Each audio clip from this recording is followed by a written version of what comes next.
जय गुरु, जय श्री राम, जय श्री कृष्ण। श्री कृष्णाय वासुदेवाय हरये परमात्मने नमः। प्रणत क्लेशनाशाय गोविंदाय नमो नमः।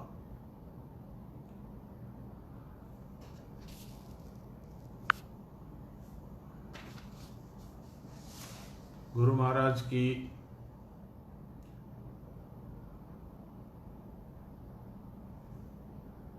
इच्छा से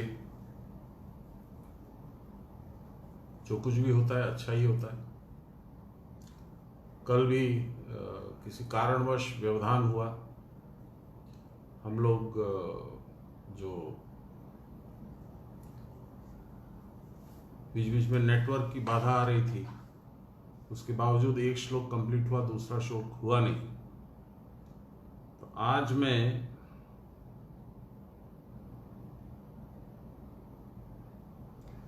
10वें अध्याय से पुनः स्टार्ट करते हुए और हम लोग आगे बढ़ते हैं। 10वें अध्याय नहीं, 10वां श्लोक। कल 8 और 9 हुआ था। तो सबसे पहले हम लोग स्तुति कर ले। आज भी जो है काफ़ी विलंब से मैं स्टार्ट कर पा रहा हूँ, उसमें भी कुछ व्यवधान था स्टार्ट होने में, तो उसके लिए मैं क्षमा प्रार्थी हूँ। कल के लिए भी, आज के लिए भी आप लोग मुझे माफ़ करेंगे। মা, আমি প্রণাম দিচ্ছি, প্রণাম করছি মা, আপনি আমার প্রণাম নেবেন। কালকের জন্য ক্ষমা প্রার্থী আছি মা। অনেক ট্রাই করেও কিছুতেই হলো না, বোধহয় নেটওয়ার্কে প্রবলেম ছিল, সিগন্যাল পাওয়া যাচ্ছিল না। আশা করি আজকে सब ठीक ठाक চলবে। हम लोग पहले स्तुति कर ले गुरु महाराज की। नमो अखंडमंडलाकारं व्याप्तं येन चराचरं तत्पदं दर्शितं येन तस्मै श्री गुरवे नमः। गुरुर्ब्रह्मा गुरुर्विष्णु गुरुर्देवो महेश्वर गुरुर्साक्षात् परब्रह्म तस्मै श्री गुरवे नमः। ध्यानमूलं गुरोर्मूर्ति पूजामूलं गुरोर्पदं मन्त्रमूलं गुरोर्वाक्यं मोक्षमूलं गुरोर्कृपां ब्रह्मानन्दं परमसुखदं केवलं ज्ञानमूर्तिं द्वन्द्वातीतं गगनसदृशं तत्त्वमस्यादिलक्ष्यम् एकं नित्यं विमलमचलं सर्वदा साक्षिभूतं भावातीतं त्रिगुणरहितं सद्गुरुं तं नमामि, सद्गुरुं तं स्मरामि, सद्गुरुं तं भजामि। नमो श्री ब्रह्म विद्यायां योग शास्त्रे नमः। श्री गुरुचरणगुरुभ्यो नमः। श्री कृष्णाय नमः।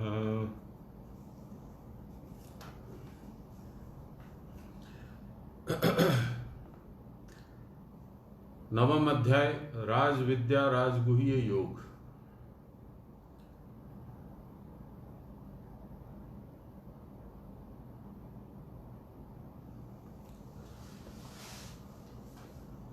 मयाध्यक्षेन प्रकृति सूयते सचराचरं हेतुना अनेन कौन्तेय जगद विपरिवर्तते।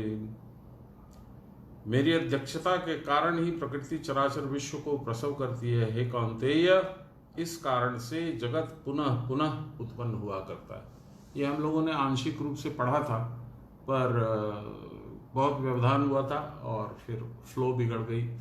शायद बाबा की इच्छा नहीं थी कोई भी कारण से, या मेरे ही में कुछ दोष त्रुटि होगी, तो आज इसको हम लोग फिर से दोहरा रहे हैं। लाहिरी माशा कहते हैं, मैं बुद्धिपूर्वक इस शरीर में अर्थात प्रकृति में दृष्टि करते हुए चर और अचर में हूं, इस कारण जगत उल्टे रास्ते चल रहा है। देखिए प्रहलाद जी क्या कहते हैं, हेली मारी निर्गुण सीढ़ी बड़ी सांकरी रे। हेली कौन? सहेली का अपभ्रंश है, सहेली को हेली बना दिया। हेली मतलब बुद्धि। मनुष्य की सबसे प्रियतम, सबसे नियर एंड डियर गर्लफ्रेंड है सहेली, बुद्धि।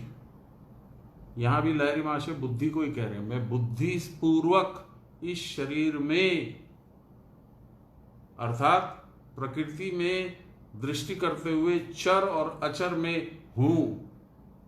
मैं भगवान में नहीं हूं, मेरी बुद्धि वहां नहीं है, मेरा ध्यान वहां नहीं है, मेरा कोई लगाव वहां नहीं है, इसलिए जगत उल्टे रास्ते चलता है। कौन सा उल्टा रास्ता? वह रास्ता जो भगवान से मुझे दूर ले जाता है, भगवान की तरफ नहीं ले जाता है ना। तो कबीरदास जी ने इसी के ऊपर में एक रचना की, शायद नानक बाबा की लिखी हुई है, मुझे मालूम नहीं है, पूरा स्पष्ट नहीं है, लेकिन वो लिखा है, हमने सुना है कई बार। हेली मारी बाहर भटको काई, थारा सब सुख है घट माई। हेली मारी बाहर भटको काई, बाहर माने प्रकृति में, चर अचर सारी दुनिया, संसार, इतने जीव, सब में तुम फंसे हुए किस लिए हो? क्या खोज रहे हो? मैं तो तुम्हारे अंदर हूं। सुख यदि कुछ है तो मेरे को जानना ही सुख है, और वो तो तुम्हारे अंदर है, तो तुम बाहर कहां दिमाग लगा रही हो? हे हेली, हे बुद्धि। ये लाहिरी बाबा बोल रहे हैं यहां। फिर इसका कारण बता रहे हैं। इसका कारण यह है कि डाल पत्ते नीचे हैं और जड़ सिर के ऊपर है। Roots above and branches and leaves and flowers all below. ऊर्ध्वमूलम अधो शाखा, ये 15वें अध्याय का पुरुषोत्तम योग का श्लोक है कि संसार जो है वो मेरे चरणों से स्टार्ट करता है, वहीं से उत्पन्न होता है। मैं ही उसका मालिक हूं, मुझसे ही उसकी जड़ें निकली हैं। पूर्व श्लोक में कहा है कि भगवान प्राणियों की सृष्टि भी करते हैं और उदासीन के समान भी रहते हैं, परंतु ये दोनों बातें परस्पर विरुद्ध प्रतीत होती है। इस आशंका के निवारणार्थ भगवान कहते हैं, मैं सर्वत्र एकमात्र ज्ञान स्वरूप में विराजमान हूं, मुझ में किसी प्रकार का कोई विकार नहीं है, मैं अध्यक्ष रूप से प्रेरणा करता हूं। इस प्रकार मेरी माया शक्ति कौन है? अपरा प्रकृति। यहां पे परा प्रकृति भगवान की ही दूसरे सगुण रूपों को जो सृजन करती है वो परा प्रकृति है, और जो जड़ संसार को प्रकट करती है वो है अपरा प्रकृति। मैं अध्यक्ष रूप से प्रेरणा करता हूं, इस प्रकार मेरी माया त्रिगुणात्मिका अविद्या लक्षणा प्रकृति इस चराचर जगत को प्रसव करती है। वेद में इसी प्रकार का एक मंत्र है, वही एक अद्वितीय देवता सब प्राणियों में गूढ़ भाव से अवस्थित है, वह सर्वव्यापक है और सब जीवों के अंतरात्मा है, वह यावतीय कर्मों के अध्यक्ष हैं, सर्वभूत उनको आश्रय करके विद्यमान हो रहे, सर्वभूत सारे जीव।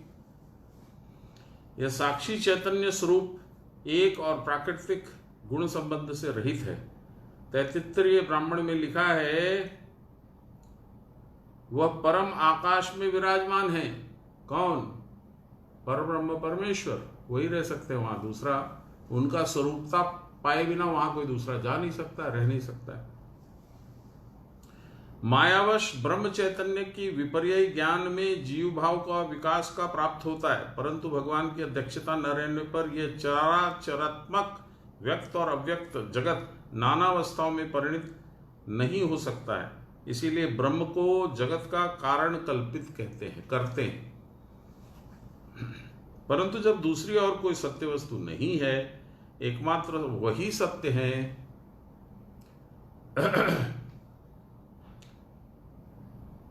तो परमार्थतः उनका किसी भोग के साथ संबंध नहीं हो सकता, और उनके सिवा जब कोई भोक्ता या चेतन सत्ता नहीं है तो इस जगत को किसने फिर उत्पन्न किया।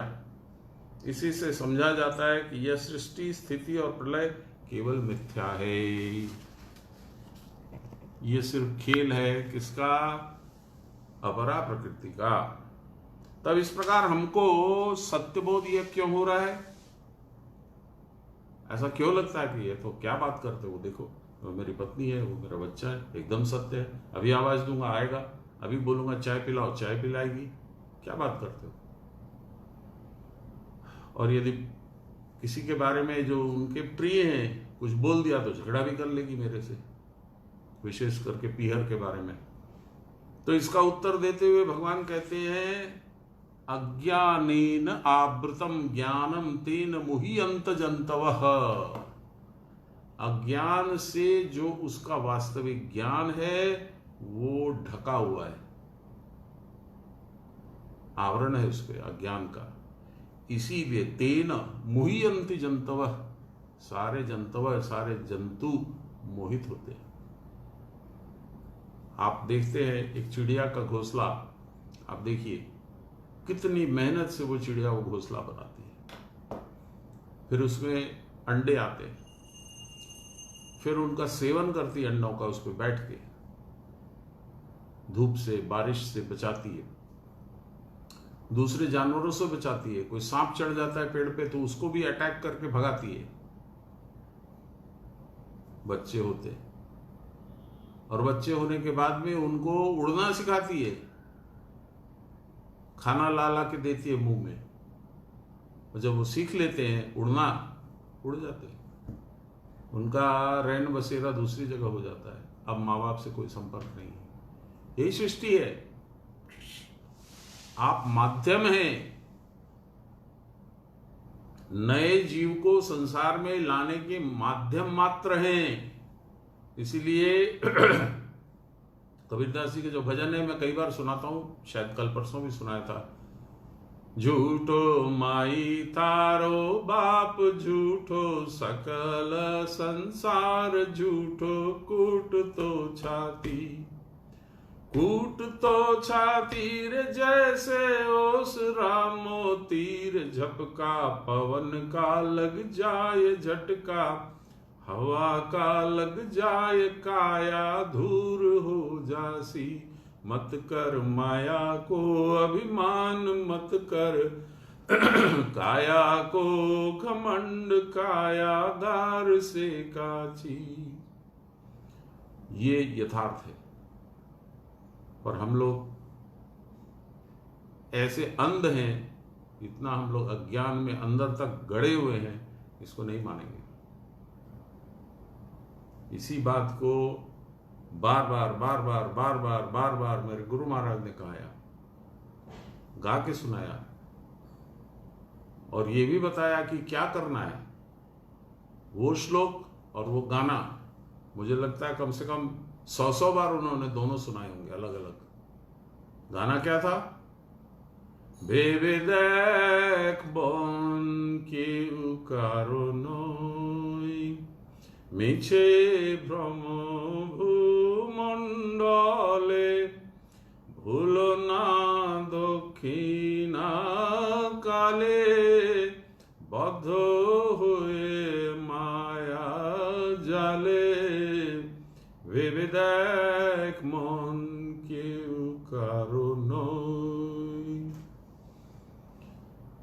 ভুলো না দক্ষিণা কালে, বদ্ধ হয়ে মায়া জালে, ভেবে দেখ মন কেউ কারো নয়, যার জন্যে মরো ভেবে সে কি তোমার সঙ্গে যাবে, সেই প্রেয়সী দেবে সড়া, মঙ্গল হবে বলে ভেবে দেখ মন কেউ কারণ। ये तो बताया कि तू विचार कर। मुझसे व्यक्तिगत रूप से कितनी बार सुनाया उन्होंने, 100 बार का तो मैं अंदाज लगाता हूं, हो सकता कुछ ज्यादा ही होगा, कम तो नहीं था।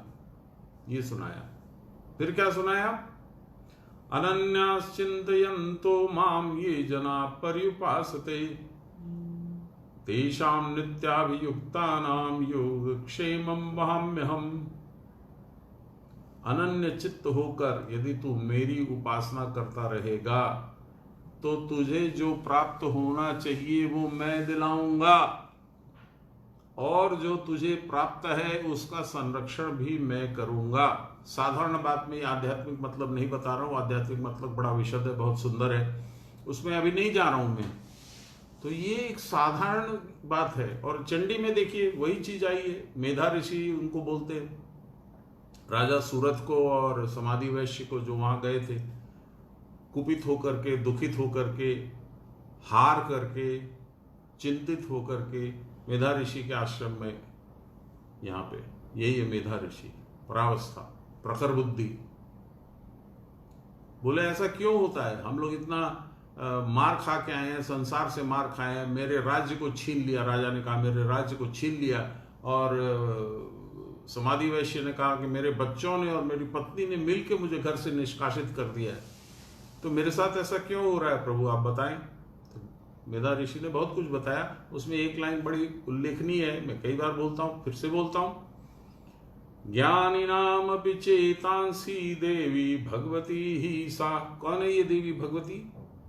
ज्ञानियों के चित्त को जो खींच के लेती है, ये कौन है देवी भगवती? ये है माया।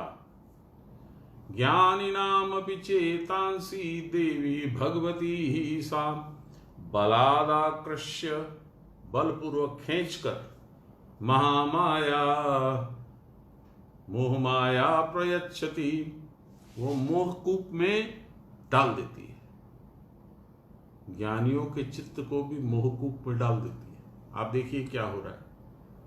पुरातन काल में धृतराष्ट्र अपने नालायक पुत्र के मोह में महाभारत युद्ध करवा करके लाखों करोड़ों लोगों को मरवा दिया, और लास्ट में उसके सारे पुत्र मारे गए, उसका मोह कोई काम नहीं आया। आज हम लोग किसी एक राज्य में पुत्र मोह में आकर एक मुख्यमंत्री बना, और उसने पुत्र मोह, ऐसा सुनता हूं, पता नहीं, पुत्र मोह में आकर बहुत कुछ अनर्थ किया है। ये मोह जो है ये बड़ा प्रलयंकारी है, इससे बचने की बड़ी आवश्यकता है, हम लोग नहीं समझते।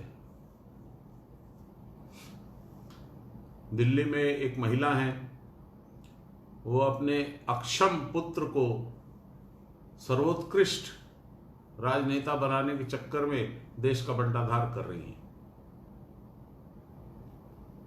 यही है मोहमाया। अज्ञान के द्वारा ज्ञान आवृत है, इस कारण जीव मोह को प्राप्त होते हैं। आत्मा का चैतन्य भाव देहेंद्रिय आदि में लिप्त होकर देहेंद्रिय को भी चेतनवत दिखलाई देता है। इंद्रियां यदि खुद स्वतः चैतन्य होती तो प्राण निकले या रहे काम करती रहती, लेकिन जैसे ही प्राण और आत्मा निकल जाते हैं, आत्मा जो है वही तो उसको चैतन्य करती है, वही तो प्रभु का बिंब है। वो जब निकलती है तो ये सब जो जड़ है वो वापस अपनी जड़ता को प्राप्त हो जाते हैं, काम करना बंद कर देते हैं, मैल फंक्शन। वह इस बात को न विचार कर कि चैतन्य किसका है, केवल इस जड़ चेतनात्मक दृश्य जगत को ही देखता रहता है मनुष्य। जहां से चैतन्य आ रहा है उस मूल केंद्र में कोई लक्ष्य नहीं कर सकता, अतएव उल्टे रास्ते से चलता है। जगत दर्शन होता है, संसार का सब कुछ दिखता है, ब्रह्म दर्शन नहीं होता। वह चैतन्य स्वरूप है, उस चैतन्य को वह विपरीत भाव से देखता है, उनसे मेरा क्या लेना देना है। वृक्ष का मूल रहता है नीचे और शाखा प्रशाखाएं रहती हैं ऊपर, परंतु यहां मूल रूट्स जड़ें ऊपर हैं, क्योंकि मस्तिष्क के ब्रह्मरंध्र में परम कारण का कारण विद्यमान रहता है। कारणों का कारण वहां बैठा है, तो जड़ तो वहीं से निकलेगी। वही शक्ति नाना प्रकार के देहेंद्रिय आदि के रूप में परिणित हुई है। मूल स्थान में एकमात्र चिद्रूप में शिव और शक्ति एकाकार में मिलित हैं। शिव और शक्ति, पुरुष और प्रकृति एक ही बात है। वही मस्तक से असंख्य प्रवाहिकाओं के भीतर से होकर अवतरण करते करते करते पूर्णतः स्थूल से भूत में व्यापार में परिणित हो गए,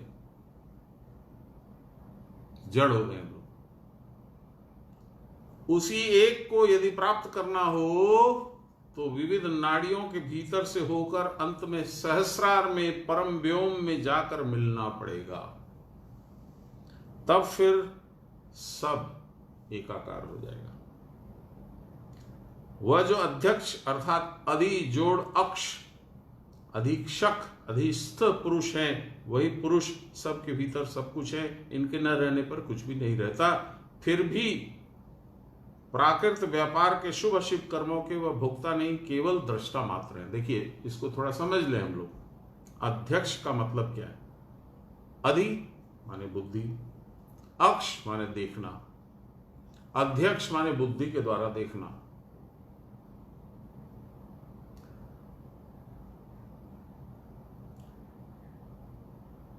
प्रकृति जब सब कुछ बनाती और बिगाड़ती है, परंतु इस अध्यक्ष पुरुष के रहने पर ही प्रकृति का सब कुछ करना संभव होता है। वस्तुतः यह प्रकृति भी वही बन गए हैं। यही है उनके अवतरण या जगत रूप में परिणाम को प्राप्त होना। ये श्लोक कल हम लोग नहीं पढ़ पाए थे, थोड़ा पढ़ने का प्रयास किया था, लेकिन नेटवर्क ने बहुत तंग किया था। आज हम लोग 11वां आप पढ़ते हैं, प्रोग्रेस आज ही हो रही है। तो 11वें में कह रहे हैं भगवान, अवजानन्ति मां मूढ़ा मानुषिं तानुमाश्रितं परम भावम जानन्तो मम भूत महेश्वरम। मेरे सर्वभूतों के महेश्वर परम भाव को न जानकर मूढ़ लोग, मूढ़ की व्याख्या क्या है? जो मोह माया से ग्रसित होकर वास्तविकता को तिलांजलि देकर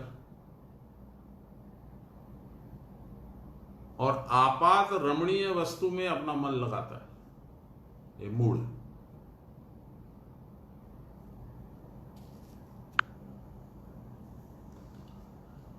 मानुषिम तनुम, मनुष्य का देह, ऐसा मुझको अवज्ञा करते। भगवान क्या चाहते हैं? बाबा बोलते थे ওই তো একটা পাঁচিল আছে, वो पाशे ही तो भगवान दाड़िए আছে।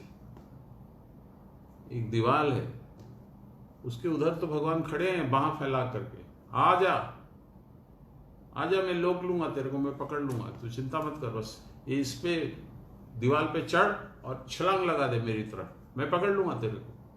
हम लोग चढ़ ही नहीं पाते।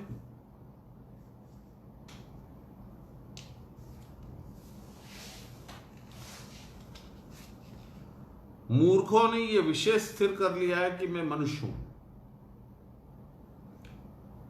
मेरा जो परम भाव अर्थात क्रिया की स्थिति है उसको नहीं जानकर, मैं परम पदार्थ ब्रह्म स्वरूप हूं, मेरा नाश भी नहीं है, जन्म भी नहीं है, ये नहीं जानकर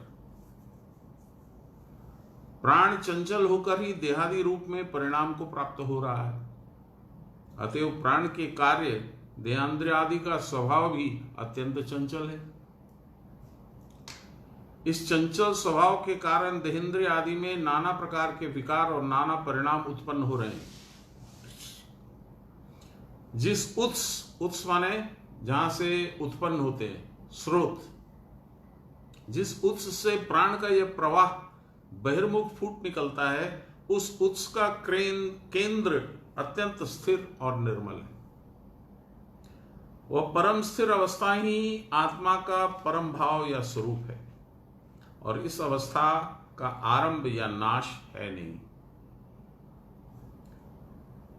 इसको कोई पकड़ या जान नहीं सकता है, परंतु इससे उत्पन्न प्राण का वेग नाना प्रकार के आकारों में अपने आप को प्रकट करके जगत व्यापार को संपन्न करता है।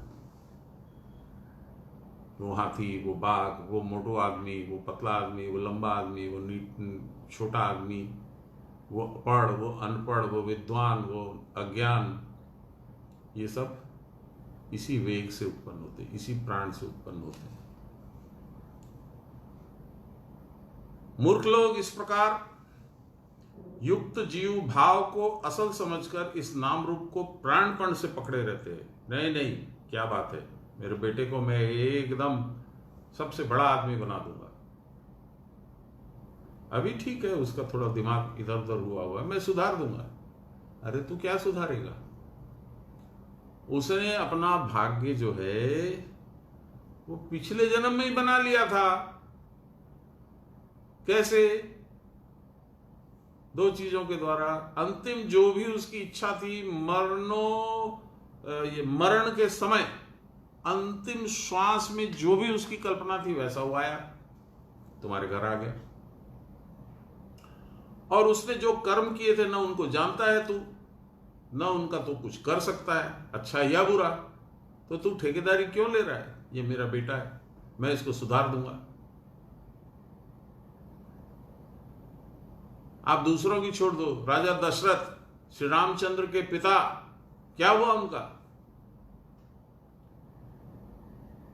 अनजाने में शिकार करते हुए उन्होंने श्रवण को मार दिया, श्राप मिल गया।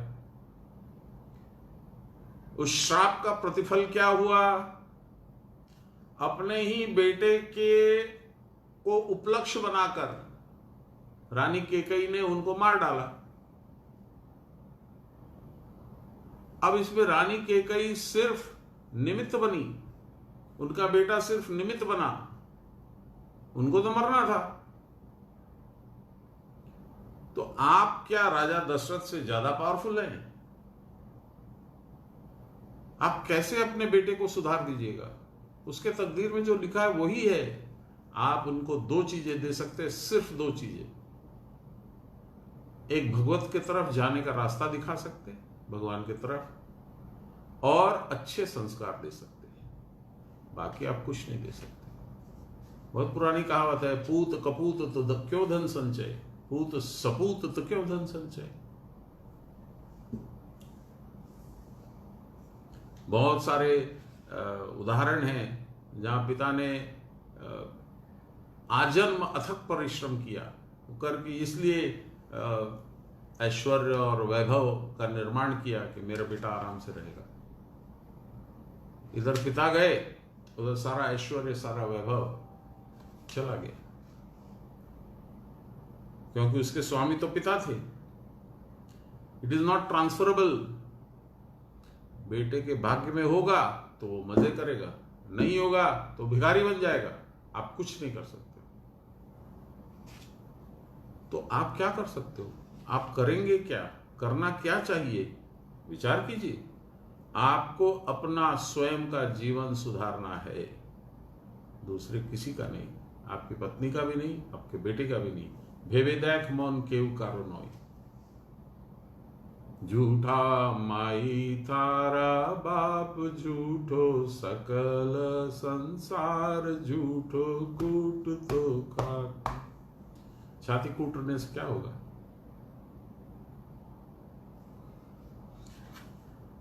शिशु जिस प्रकार माता के स्तन से प्रवाहक स्तन को असल समझकर छोड़ना नहीं चाहता, उसके मूल उत्स की ओर लक्ष्य नहीं कर सकता, उसी प्रकार जीव अपने मूल अव्यक्त उत्स की धारणा भी नहीं कर सकता। कहां से आए हो? कबीरदास जी का एक भजन है, वो मुझे याद नहीं है, बड़ा सुंदर है। कहां से आए हो, कहां जाओगे, खबर करो अपने तन की। वो तुमको नहीं है। कहां से आए हो, कहां जाओगे, खबर नहीं है तुमको।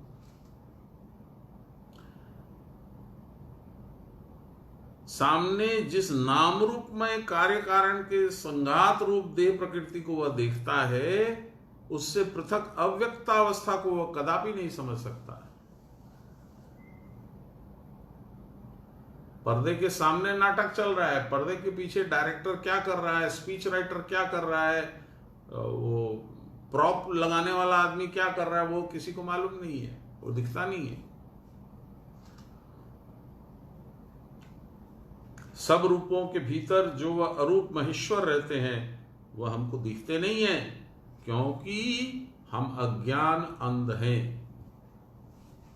तब वो है हमारे गुरु महाराज, वो इस अज्ञान तिमिरांधस्य ज्ञानांजन शलाकया चक्षुरुन्मिलितं येन तस्मै श्री गुरवे नमः। इस अज्ञान से बंद, अज्ञान के तिमिर अंधकार में भटकते हुए मनुष्य की उस आंख को अपने ज्ञान से वो खोल देते हैं। क्रिया के द्वारा क्रिया की परावस्था की परिस्थिति समझ लेने पर जान पड़ता है वे ही हमारे हैं। वही परम पदार्थ ब्रह्म स्वरूप आत्मा है, उसका न जन्म है और न विनाश। 12 नंबर श्लोक। मोगाशा मोग कर्मणो मोग ज्ञाना विचेतस राक्षसी मासुरीं चैव प्रकृतिं मोहनीं श्रिता। मोघाशा विफल आशा वाले, मोघ कर्मणा निष्फल कर्म में रत, मोघ ज्ञाना विकल ज्ञान संपन्न, विचेतस विक्षिप्त चित्त वाले, मोहिनी बुद्धि को भ्रंश करने वाली, हिंसा प्रवण तामसी और दंभ दर्प काम आदि प्रवण राजसी प्रकृति को आश्रय करते हैं। देखिए, ये श्लोक बोल रहे हैं भगवान का, अपनी वाणी है भगवान की, और जो आज देश में घट रहा है वो एकदम सामने चक्षु में आ रहा है। क्या हुआ आप बताइए। ये जो सुशांत का कांड है, ये जो अपने क्या नाम है उस लड़की का, कंगना, उसका कांड है, दूसरे कांड है, न्यूज़पेपर वाले को अंदर कर दिया, ये कर दिया, वो कर दिया। ये एक साइड है, दूसरी साइड देखिए चीन क्या चाह रहा है। चीन चाह रहा है कि सब मेरा, संग्रहण करना है। इतना विशाल देश है चीन, उसको और चाहिए।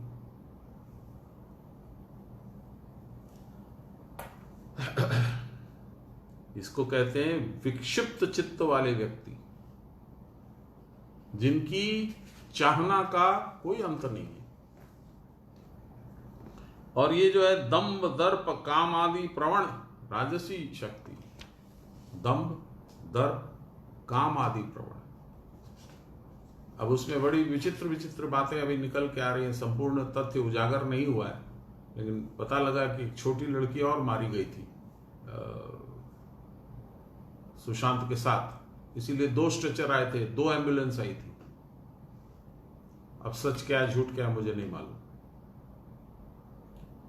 क्या हुआ, छोटी बच्ची की हत्या क्यों हुई, सुशांत की हत्या क्यों हुई, उसकी जो मैनेजर थी उसके कुछ दिन पहले उसकी हत्या क्यों हुई। कहते हैं ऊपर से गिर गई, बिना कपड़े के ऊपर से कैसे गिर गई। बड़ी विचित्र विचित्र बातें हो रही है, कलयुग है, सावधान। आपको इन सब बातों को सुन करके इधर से सुन के इधर से निकाल देना है। करना क्या है, करना ये है कि मेरा जो बनाने वाला है उसका संधान पकड़ना है। जब तक उसको नहीं पकड़ूंगा वापस आऊंगा, यही घिरनी के जैसे गोल गोल घूमता रहूंगा। नहीं करना है, बचना है। नहीं बचूंगा तो पुनरपि जन्मम पुनरपि मरणम भज गोविंदम मूढ़मते। चलिए आगे बढ़ते। आध्यात्मिक व्याख्या। दूसरे देवता शीघ्र फल प्रदान करेंगे। इस प्रकार की निष्फल आशा से युक्त मद विमुख होकर निष्फल कर्म करने वाले, मेरे से विमुख होकर, मैं उनका परम हितैषी हूं, परम सुहृद हूं, मेरे से मुंह घुमा करके दूसरी तरफ काम करने वाले, निष्फल कर्म करने वाले, जिनका शास्त्र ज्ञान नाना प्रकार के कुतर्कों में आश्रित होने के कारण निष्फल है। अब मैं बोल सकता हूं आतंकवादियों का शास्त्र ज्ञान क्या है, क्रिश्चियनिटी का शास्त्र ज्ञान क्या है। मेरा एक प्रिंसिपल था, एक एग्जाम्पल देता हूं, उसका नाम भी लेने में कोई दिक्कत नहीं है। मेरा बहुत प्रिय था, मुझे बहुत लाइक करता था, मैं भी उनको लाइक करता था। फादर जॉर्ज अलेक्जेंडर हेस उनका नाम था। उनके पिताजी जो हैं वो अलेक्जेंडर ग्राहम बेल के साथ में काम करते थे। फादर हेस डाइड, उनकी उम्र होगी जब 5-6 साल पहले उनकी डेथ हुई थी, तब वो 95 के थे। और उनके पिताजी का कौन जमाने में था मुझे नहीं मालूम। तो मैंने उनको पूछा कि आप तो प्रीस्ट बने हुए हैं, पादरी हैं, तो प्रेयर के दौरान या किसी आप लोगों के रिलीजियस फंक्शन के दौरान या वैसे ही अकेलेपन में भी आपको कभी भगवत अनुभव हुआ है? और मुझे तो बहुत आश्चर्य हुआ उनके जवाब से। आप सुनिए और आप डिसाइड कीजिए कि कैसा जवाब था। आप लोग जानते हैं कि ये क्रिया योग में गुरु महाराज की जिस दिन इच्छा होगी आपको 1000 दर्शन करवा सकते हैं, और दर्शन करवाने के बाद ये भी कहेंगे कि यह बात जी आगे कहो, और ये सब छोड़ो, आगे बढ़ो। ब्रह्मा विष्णु महेश्वर स्थिति हवे जीतेन, थूतुर मतन फैले दिए एगिए जेते हवे, उससे भी आगे जाना होगा। ये है हम लोग का शास्त्र, ये है हम लोग का धर्म, ये है क्रिया योग। और उनको क्या अनुभव हुआ 95 साल की उम्र में? उसके अलावा कोई अनुभव नहीं हुआ। क्या अनुभव हुआ? मैंने कहा क्या हुआ बताइए। बोले एक आदमी लकड़ी काट रहा था पेड़, तो वो कुल्हाड़ी चलाता था, और मुझे लगता था कि मुझे आएगा, और किसी न किसी कारण से ऐसा भगवान ने कुछ व्यवस्था कर दी थी कि मैं उसी वक्त झुक जाता था, उसकी कुल्हाड़ी चलती थी। ऐसा 3 बार हुआ। तो यदि भगवान नहीं बचाते मुझे तो मैं आज गला कटा हुआ पड़ा होता कब्र में। बस यही मेरा अनुभव है। जय गुरु। अब आप डिसाइड कीजिए कि किसका अनुभव किस श्रेणी का है। इसलिए जो हमारे शास्त्र वाले बोलते हैं, हमारे गुरु महाराज बोलते हैं, जो हमारे लोग बोलते हैं, जो हमारे वेद बोलते हैं, उसको हम लोगों को गलती नहीं करनी चाहिए, सामान्य नहीं समझना चाहिए। वो रास्ता आंख बंद करके चलने लायक है। भगवान गुरु ऐसे ही नहीं मिलते। जिनको मिल गए हैं उनको बात अक्षरशः माननी चाहिए। तो सुनिए,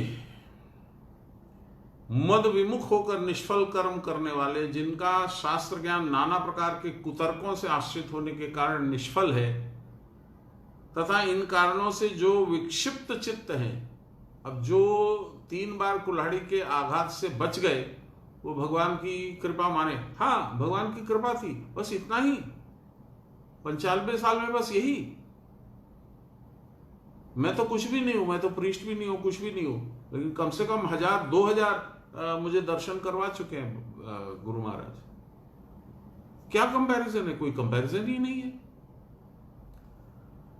वे बुद्धि भ्रंश करने वाले, हिंसा आदि पूर्ण तामसी राक्षसी प्रकृति तथा काम दर्प आदि बहुल राक्षसी आसुरी स्वभाव का आश्रय लेकर मेरी अवज्ञा करते हैं। जिन्होंने ड्रग्स लिए, जिन्होंने हत्या की 2 शायद 3, जो चाइना वालों ने आकर के 20 हमारे सैनिकों को मारा और 106 अपने सैनिकों को गवा दिया, मिला क्या? बंजर जमीन के टुकड़े के लिए लड़ रहे हैं। तो वह नष्ट कर्मा है। लाहिरी महाशय बोलते हैं ऐसे लोग नष्ट कर्मा है, जो आत्मा में रहकर कुटस्थ का दर्शन नहीं करता।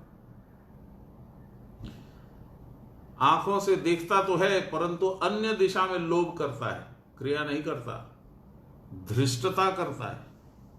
कुटस्थी पुरुष है, वही ज्योति है, वही प्रकृति है जो अत्यंत संसारासक्त तथा धूर्त हैं। शब्दों का देखिए चयन, गुरु लोग ऐसे शब्द साधारण रूप में नहीं करते हैं कभी। जो अत्यंत संसार आसक्त तथा धूर्त हैं, उनमें से भी कोई कोई मुझको पाने की आशा करता है। उनकी धारणा है कि वे चाहे जितना भी कुकर्म कर ले, अन्य जीवों के प्रति जितना भी निर्मम व्यवहार कर ले, वे जो प्रतिदिन थोड़ा सा जप कर लेते हैं या भगवान की प्रतिमा के सामने कुछ भोग लगा देते हैं, उसी जोर से उनके कलुषित कर्म जनित यमदंड को फांसी दे सकते हैं। फांकी यमदंड को फांकी दे सकते हैं, मैंने यमराज उनको नहीं पकड़ेगा। परंतु वे ये नहीं जानते कि यमराज उनके अपने कर्मचारी नहीं हैं, जो किसी प्रकार प्रभु की खुशामद से संतुष्ट होकर अपने कर्तव्य संपादन से विमुख हो जाएंगे।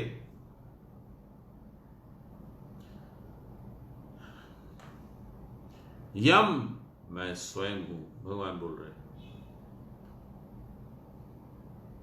यमः संयतामहम, जहां विभूति योग है, 10वां अध्याय शायद विभूति योग, इसके बाद ही आएगा। भक्ति योग है, उसके बाद विभूति योग है, आसपास है, मुझे याद नहीं है कौन सा नंबर कौन सा है। उसमें भगवान बोलते हैं यमः संयतामहम। संयत यानी संयम बरतने वाले लोगों में मैं यम हूं। मेरे जैसा संयम कोई नहीं मेंटेन कर सकता है। मैं उत्कृष्ट हूं, संयम बरतने वालों में सबसे ऊपर हूं। यम धर्म अधर्म के फल प्रदान रूप निग्रह अनुग्रह कार्यों में मैं यमराज हूं। उन लोगों की सारी चेष्टाएं निष्फल हो जाती हैं, वे यमदंड से मुक्त होंगे, यह व्यर्थ आशा किए हुए बैठे हैं। उनके कर्म भी निष्फल हैं, क्योंकि वे मद विमुख है। मेरे से उल्टी तरफ में उनका मुंह है। मुझको नहीं चाहते हैं, परंतु मेरे दिए हुए धन आदि के प्रति उनका विशेष लोभ है।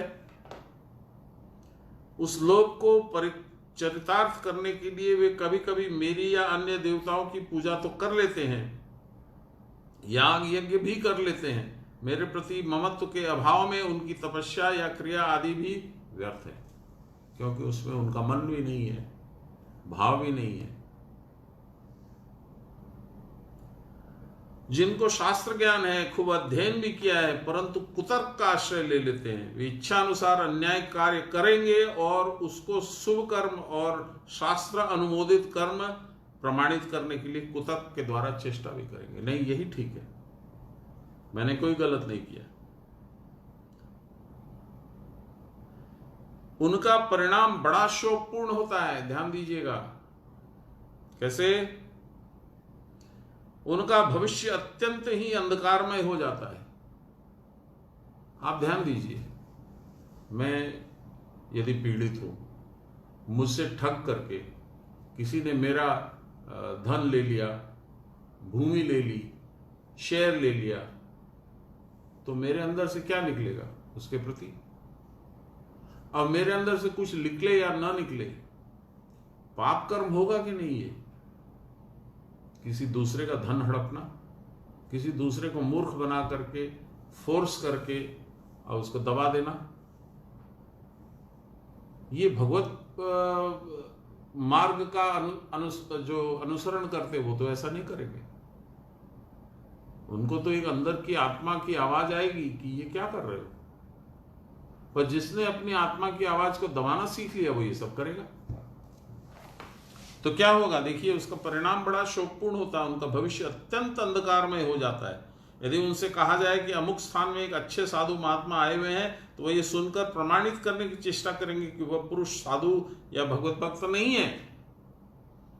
यदि अंततः कोई त्रुटि न मिली तो कहेंगे उस प्रकार पेट भरकर जो 2 बेला भोजन करता हुआ फिर साधु कैसा? जो उपवास नहीं करता, फूंक मारकर आग बाहर नहीं निकाल सकता, वह फिर साधु कैसा? ऐसे लोग मेरे भक्त की भी अवज्ञा करते हैं और मेरी भी अवज्ञा करते हैं। उनमें से कोई कोई भगवान को भी मानना नहीं चाहते। कुछ लोग किसी व्यक्ति विशेष का साधारण ऐश्वर्य देकर उसको ही भगवान कहने के लिए संसद तैयार हैं। इन सारे अल्पज्ञ पुरुषों का उनका महात्म्य ज्ञात नहीं है। अल्पज्ञ कम बुद्धि, कम ज्ञान वाले। अल्प माने कम। भगवान के अवतीर्ण होने पर भी यदि उनको केवल लीला पुरुष मात्र समझा जाए तो यह ज्ञान भी व्यर्थ है। वह दृश्य में आते हैं तो भी दृश्यमान रूप मात्र ही उनका स्वरूप नहीं है। उनका रूप कोई आकृति नहीं है, परंतु समस्त आकृतियों में जो सत्य चित आनंद स्वरूप भासित होता है वही उनका रूप है। सत्य चित आनंद जो अपने भीतर इस सच्चिदानंद रूप से अवगत होते हैं वह भी तद्रूप हो जाते हैं। वही रूप वो अक्वायर कर लेते हैं, भगवत स्वरूप हो जाते हैं। वह भी जो लोग देह के सिवा और कुछ नहीं देख पाते, देह के भीतर जो कुटस्थ ब्रह्म और उनकी ज्योति सदा विकीर्ण हो रही है उसको देखने या समझने की चेष्टा भी नहीं करते, जिन्होंने सारी इंद्रियों को कुछ सांसारिक लाभ की प्रत्याशा में नियुक्त कर डाला है, ब्रह्म मार्ग की क्रिया बतला देने पर भी हठकारिता के वश जो उसमें प्रविष्ट नहीं होना चाहते, साधन लेकर के भी जो साधन नहीं करना चाहते, इसका साधारण अर्थ यह है, या उसके लिए कुछ परिश्रम नहीं करना चाहते, वे समस्त मूढ़ विक्षिप्त चित्त वाले लोग भगवान से प्रीति नहीं कर सकते। उनको राक्षस या असुर ही जानना चाहिए। शब्दों का देखिए चयन, क्या बोल रहे हैं भगवान। ये बाबा के शब्द मेरे नहीं है। छोटे छोटे श्लोक थे इसलिए प्रगति तो तेज से हो रही हम लोग की। 13वां श्लोक। महात्मानस्तु मां पार्थ देवीं प्रकृतिमाश्रिता भजन्त्यनन्य मानसो ज्ञात्वा भूतादिमव्ययम्। हे पार्थ, देवी प्रकृति को आश्रय करने वाले महात्मा लोग किंतु अनन्य चित्त होकर भूतों के आदि अविनाशी मुझको जानकर भजन करते हैं।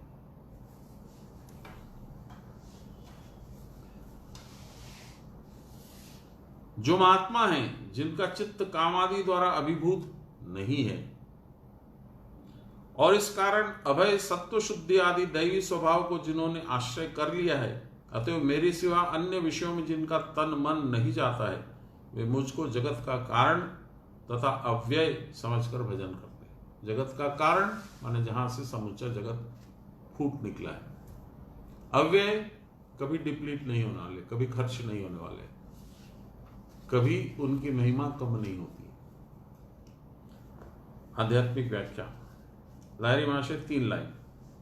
जिनको इस प्रकार का ज्ञान होकर जो सर्वम ब्रह्ममय जगत और ब्रह्म में प्रकृति अर्थात पंच तत्व की क्रिया इसका ही आश्रय लेकर रहते हैं, समस्त भूत उनके आदि जो ब्रह्म है ना, अर्थात षट चक्र अविनाशी को जानकर। षट चक्र अविनाशी, देखिए क्या बोलते हैं। श्लोक क्या है? महात्मानस्तु मां पार्थ देवीं प्रकृतिमाश्रिता। प्रकृति को आश्रय करके जो मुझे जानते हैं। इसका मतलब क्या? इसका मतलब हुआ कि आपको मनुष्य शरीर इसीलिए मिला है, पुण्य फल से ओतप्रोत, कि आप इस शरीर से जो कि प्रकृति का ही प्रसाद है, आप उस पर ब्रह्म निराकार को जाने।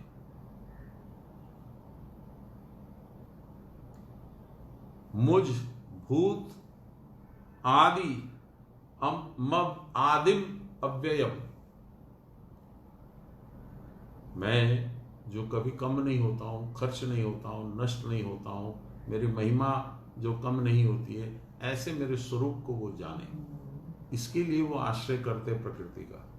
यानी आपको शरीर का आश्रय लेके ही साधन करना है, तो स्पष्ट है। जिनको इस प्रकार ज्ञान होकर जो सर्वम ब्रह्म में जगत और ब्रह्म में प्रकृति अर्थात पंच तत्व की क्रिया इसका ही आश्रय लेकर रहते हैं, ये लहरी महाशय बोल रहे हैं, समस्त भूत उनके आदि जो ब्रह्म है ना, अर्थात षट चक्र अविनाशी को जानकर उत्तम रीति से पंचतत्व की क्रिया करके जिन्होंने देहादि रूप प्रकृति के माया आवरण को हटाकर यथार्थ मैं को समझ लिया, वे ही महात्मा है। इसको मैं थोड़ा धीरे धीरे पढ़ता हूं, बड़ा आवश्यक है, बहुत इंपॉर्टेंट है मुझे लगता है। फिर से पढ़ता हूं। उत्तम रीति से पंचतत्व की क्रिया, उत्तम रीति जो गुरुमुख से आपने सुना है, ऐसे बैठोगे, ऐसे आसन लगाओगे, इस समय तुम बैठोगे, ऐसे ऐसे तुम करोगे, वो सारा उनके मुंह से आपने सुना है, वही उत्तम रीति है। जो उनके मुंह से निकल गया वही उत्तम रीति है। तो उत्तम रीति से पंचतत्व की क्रिया करके जिन्होंने देहादि रूप प्रकृति के माया आवरण को हटाकर यथार्थ मैं आत्मा को समझ लिया है, वही महात्मा है। ये समस्त महात्मा लोग सारात्सर परब्रह्म को आश्रय करके रहते हैं तथा सर्व जीवों के परम आश्रय से बिल्कुल विच्युत न होना पड़े, इसलिए उनकी दैवी प्रकृति का आश्रय लेते हैं। उनसे मैं अलग न हो जाऊं, इसलिए मैं क्रिया करता रहता हूं। प्राण ही भगवान की प्रकृति है, उसका ही अवलंबन करके यह जगत क्रीड़ा भी होती है। जब तक प्राण चंचल होकर बहिर्मुखी रहता है, तभी तक वह रजस तमस से अभिभूत होकर राक्षसी और आसुरी भावों से मन को अनुप्राणित करता रहता है। जब तक बहिर्मुख है, तब तक काम, क्रोध, लोभ ये सब होगा।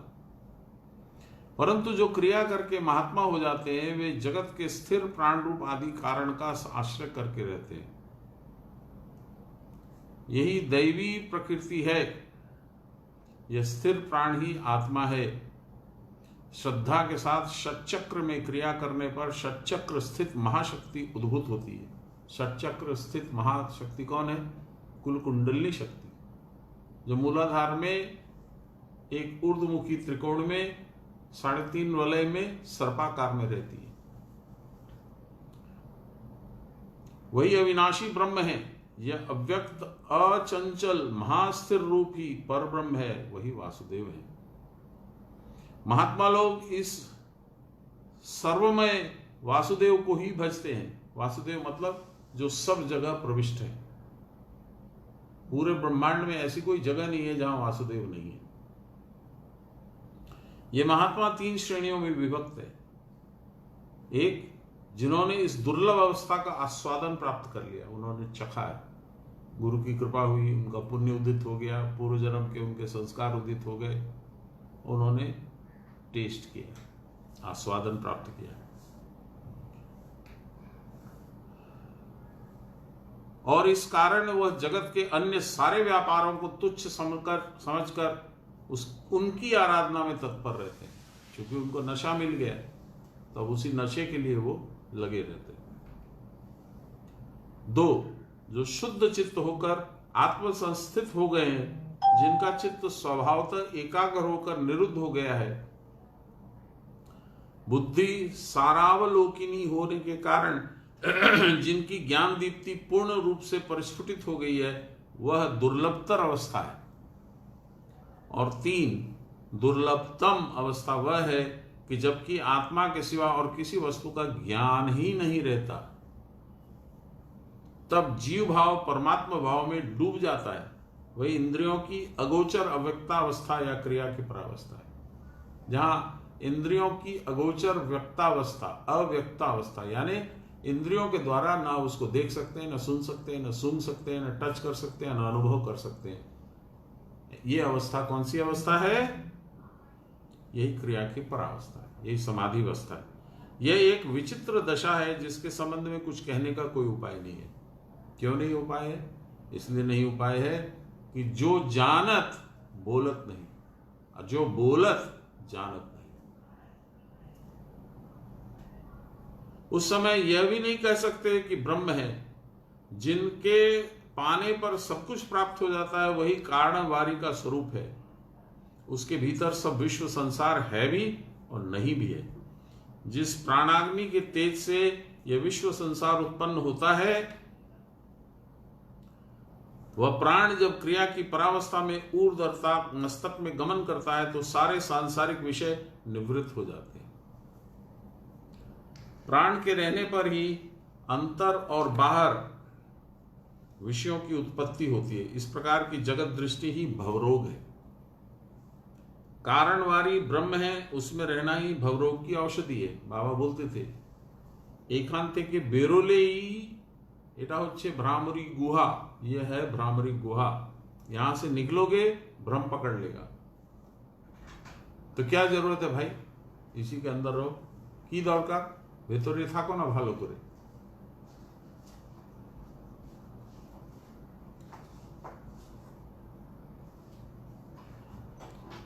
कारण बारी ब्रह्म में, उसमें रहना ही भवरोग की औषधि है। संसार रोग की औषधि यही है कि कुटस्थ में आप रहिए, यही कारण बारी है, यही भगवान रहते हैं, यही श्री कृष्ण है। यह अवस्था प्राप्त करने के लिए क्रिया रूपी औषधि का सेवन करने पर क्रिया की परावस्था प्राप्त होती है।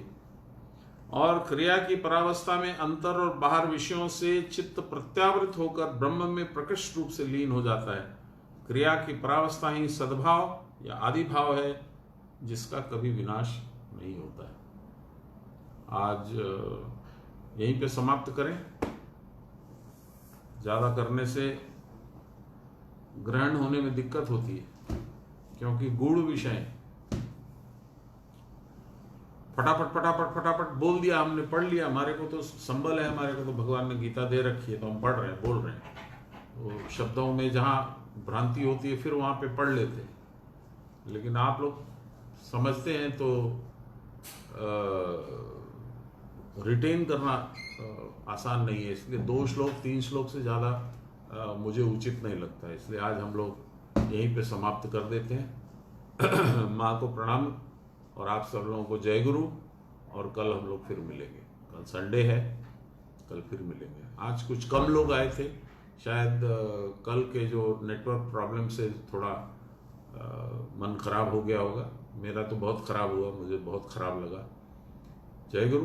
बाबा की जैसी इच्छा, जैसी भगवान की व्यवस्था। श्री कृष्ण गोविंद हरे मुरारे, राम नारायण वासुदेव। श्री गुरु चैतन्य हे आत्मदेव,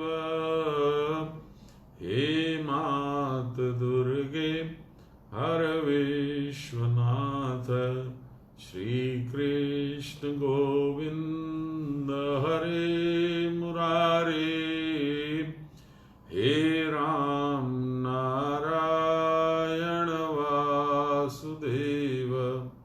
श्री गुरु चैतन्य हे आत्मदेव, हे मात दुर्गे हर विश्वनाथ। श्री कृष्ण गोविंद हरे मुरारे, राम नारायण वासुदेव। श्री गुरु चैतन्य हे आत्मदेव, हे मात दुर्गे हर विश्वनाथ। सर्वे भवन्तु सुखिनः, सर्वे सन्तु निरामया, सर्वे भद्राणि पश्यन्तु, मा कश्चित् दुःखभाग् भवेत्।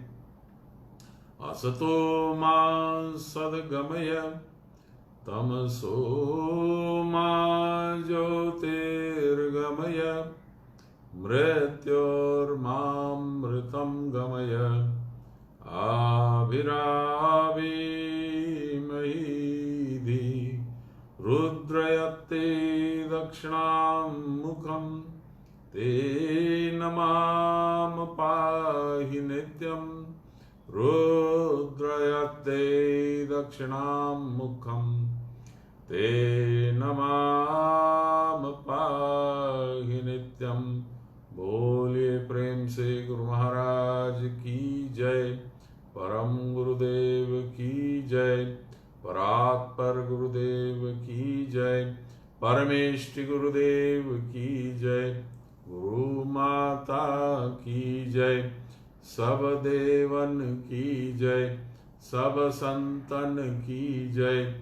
सब भक्तन की जय। पतित पावन भगवान की जय जय जय। पवन सुत हनुमान की जय। सियावर रामचंद्र की जय। उमापति महादेव की जय। वृंदावन बिहारी लाल की जय। दुर्गा महारानी की जय। श्री श्री श्यामा चरण संघ की जय। हर हर महादेव।